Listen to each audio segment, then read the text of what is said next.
Okay. Good morning. Happy Monday. Appreciate y'all for checking this out.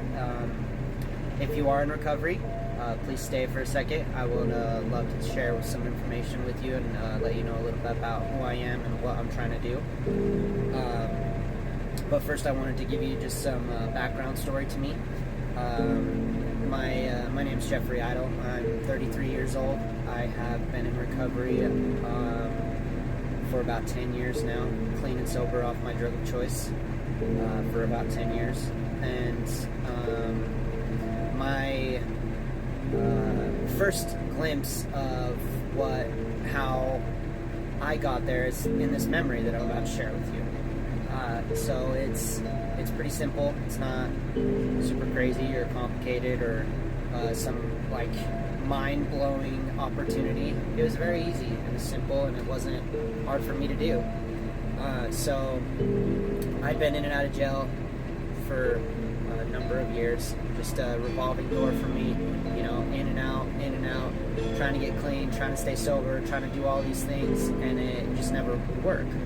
And so I remember I was getting ready to turn 25.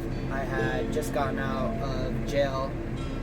I spent a year straight, no good time, no credit for time served, none of that, because I had been on the run for a long time from probation and just being a terrible citizen, terrible person, lying, stealing, cheating, all of those things.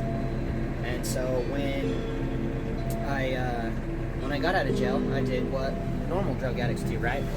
So I went down, tried to go get high at the homeless shelter here in Salt Lake City, Utah. That's where I'm from.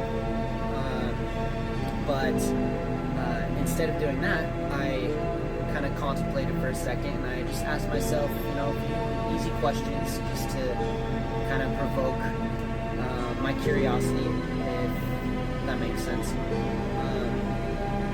It went like this. Hey, do you want to continue living like this? And that was mind-blowing for me. I never asked myself that question before. And no, I didn't. I didn't want to continue. I didn't want to be homeless anymore. I didn't want to be living out of garbage cans and trying to figure out ways to make money so that I could get high more often.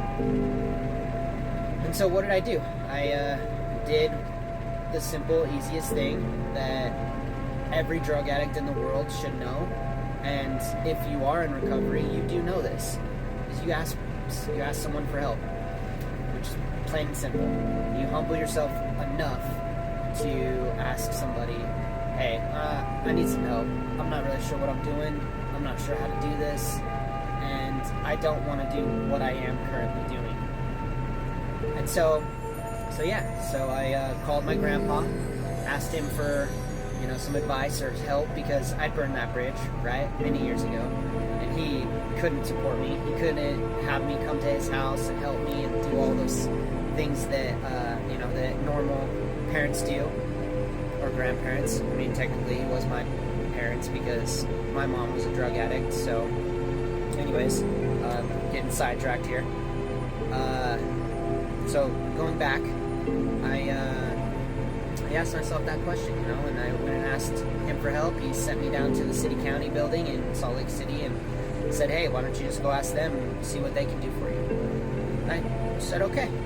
You know what? I didn't know what to do or where to go, and so I went and did that. Went down.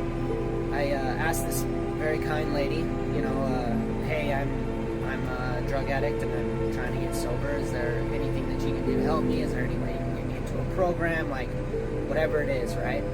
And so, what did she do? She called the police. Which, I mean, at the time, I was pretty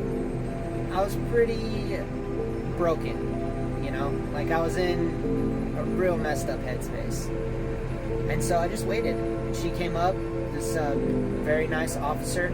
She made me empty all my pockets, throw everything in the garbage, didn't charge me for nothing, and took me down to the VOA. It was a beautiful, beautiful story. I wish I knew her name, because that moment right there really changed my life.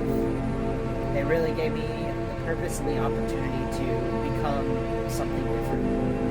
And so, anyways, I went and I spent 2 weeks in the VOA, and after that, I went to, I don't know if anyone's heard of this yet, but on here, but the Other Side Academy is where I went, and the few simple, basic needs of a human being were opportunity, it was free, and it gave me the chance to build a community and a friendship with people that are just like me, just like us, people in recovery, people that have struggled, that don't know what to do, that don't know where to go from here or how to live or any of that.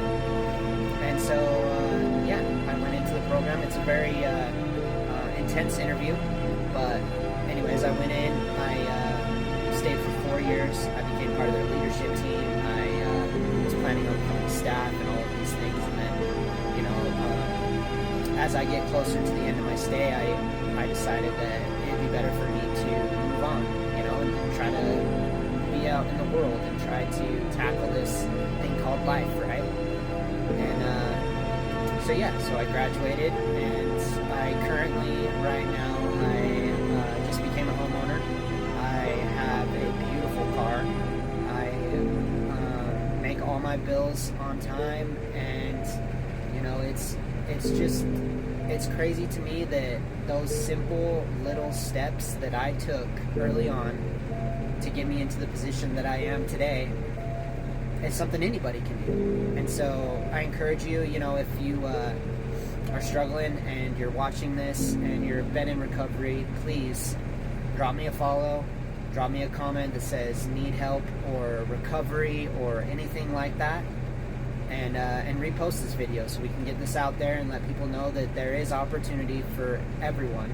If you want help, if it's there, if it's available to you, yeah, hit me up. If there's anybody else that's just struggling, that just wants to chat, that just wants somebody to support them or give them more advice, I'm here. Please drop me a follow, drop me a comment. It says recovery. And yeah, last thing, thank you so much for watching.